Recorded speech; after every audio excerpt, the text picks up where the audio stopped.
slots together and even acknowledge that it's confusing you. Mm-hmm. I'm wondering, do these arguments sort of vex the issue 3 campaign, because that campaign has always been about the greed of the out-of-state companies and how they don't have any interest in Ohio. Now you've got a state slots plan where the money, where it was introduced by the state and for the benefit of the state. How do those two work in your campaign and in your lawsuit? That's a very good question, and as you all know, the history, I think, of all of our track records here is there are some things we don't know the answer to. And I'll be very candid with you, we don't know how all of these things play out in their integration. We are working very hard to keep track of who's on first. And it does seem like the Abbott and Costello routine in real life. It is confusing. I will tell you that I think the confusion works in the favor of people voting no, number one. Number two, I think that the voters of Ohio have a residual knowledge on this particular issue, the effectiveness of the casino model as an economic tool that is outstanding. Ohioans know this stuff doesn't work. And you might remember that we mentioned to you that we have done exit polling. We have done polling well after elections and gone back and taken significant interviews of people who voted yes and no to find out why. And Ohioans get it. We don't think they're going to have a difficult time dividing the two issues. I think the campaign on issue 3 is going to be pretty clear. The guys who were against it last time are now for it. And most people say, we didn't like him then, we like him less now. I don't think that's a toughie.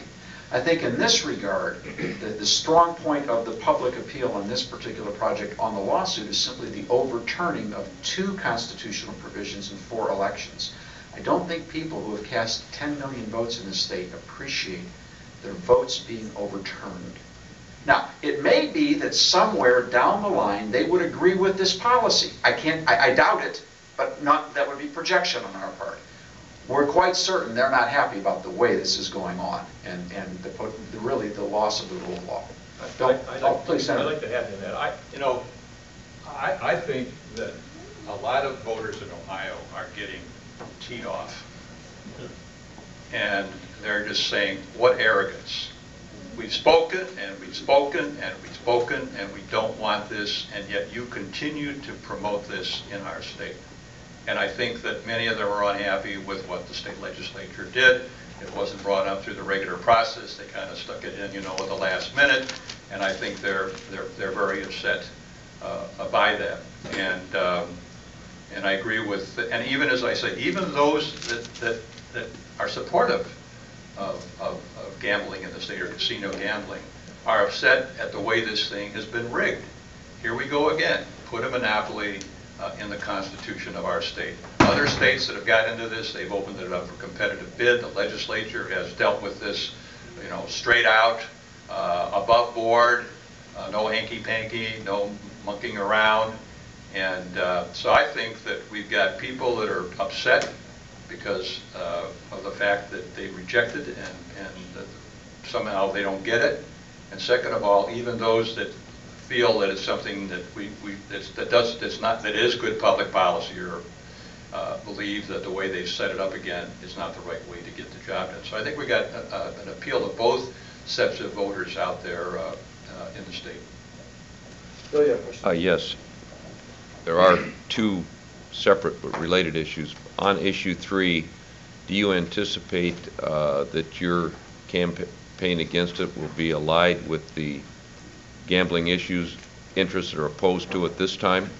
And I wonder, Senator Voinovich said that he actively campaigned in 2006. How much of a role will he play this time campaigning against issue 3? Will he be out in the state hitting the stump, campaign stops against it, as he did in some cases with Governor Strickland, I think? Well, thank you, Bill, for directing that question to me. And Senator, we'll take you everywhere, anywhere, anytime, any place. And I will let you answer that specifically first, if you wouldn't mind. Well, there are 2 issues on the state ballot I'm interested in. Issue 2, which is being promoted by the agriculture interests of the state. And I am going to be a supporter of that effort to clarify that issue for Ohioans, and second is in terms of priority, that this issue has got more priority than anything else, and I'll probably I'll let that one go. Anyhow, depending on what my Senate schedule allows, I'm gonna, if they give us a week or 10 days off, that I'll spend all that time out in Ohio campaigning, trying to bring attention to Ohio voters so that when they go into a voting booth, that they'll understand what this is about, just as I did in 2006. The last time around, there was enough information going out from both sides that it kind of made it unnecessary. But this time around, I think that it'll require more effort. Senator, you watched this from Washington. You obviously are well aware of the economic situation. Would you have raised taxes instead of this? How would you have balanced? I would have raised taxes. That's what I did in '92. I went together with Vern Reif, and we sat down. We spent, well, first of all, what I did was I clarified. I cut the budget 4 times. And Ohioans knew that the budget was cut. I can still remember some 5,000 people, students outside the State House screaming and yelling because of the fact that they were going to pay higher tuition. I recall meeting with some welfare people where we cut out general assistance for able-bodied people. We did some very, very difficult things. And I came to Vern Reif and I came to Stanley Aronoff and I said, you guys know that I'm willing to cut. I said, I really think we're back to the bone. I don't want to cut anymore, but if I have to, I will, because the Constitution says we've got to balance our budget. And they decided to sit down. We spent 3 weeks going through everything we could go through, fees, finally increased the estate income tax. We eliminated, Ohio had 88 exemptions to the sales tax. We got rid of all but I think 9 of them. We put a penny on pop. And several other things that we did because we knew that that was necessary at that time. And I think it would have been more forthright to do it. Now, that's just my opinion. I have respect for the legislature. I'm not sitting there today, but that's what we did at the time. And I was lucky because I had Stan and I had Vern, you know, most powerful speaker that we ever had. Some of you that remember Vern Reif. You know, used to always kid people that when I was governor, when I went to my office over at the State House, I had a genuflect before his statue that's there. But anyhow, we came together and decided let's do it, and we did it, and we took the heat, and then the economy got better, and at the end, I think you remember, we were able to reduce the state income tax the last 3 years I was governor of the state. So we're going through a difficult time. I have faith in the future. I think that the big challenges today are, number one, we've got to restore people's faith in the future. The glass is half full. I think second, we've got to do a better job in terms of credit. The banks still aren't doing what they're supposed to be doing. We've helped them out. They're still holding, being very stingy about credit and cutting back. Number three, we've got to restore property values, and thank God that's starting to settle down a little bit.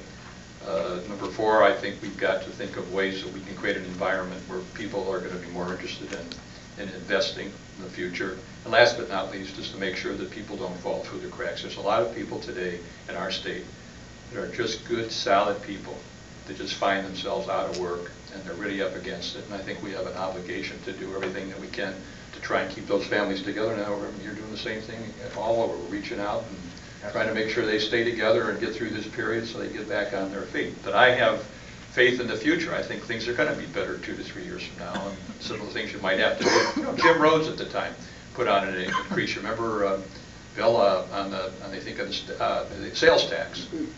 And then Dick Celeste had an increase, I think, in the income tax. And I'm a Republican. I was mayor of Cleveland. I supported the governor. I did. I said, this is necessary in order to do the job, and we have to balance our budget and at the same time provide for our people.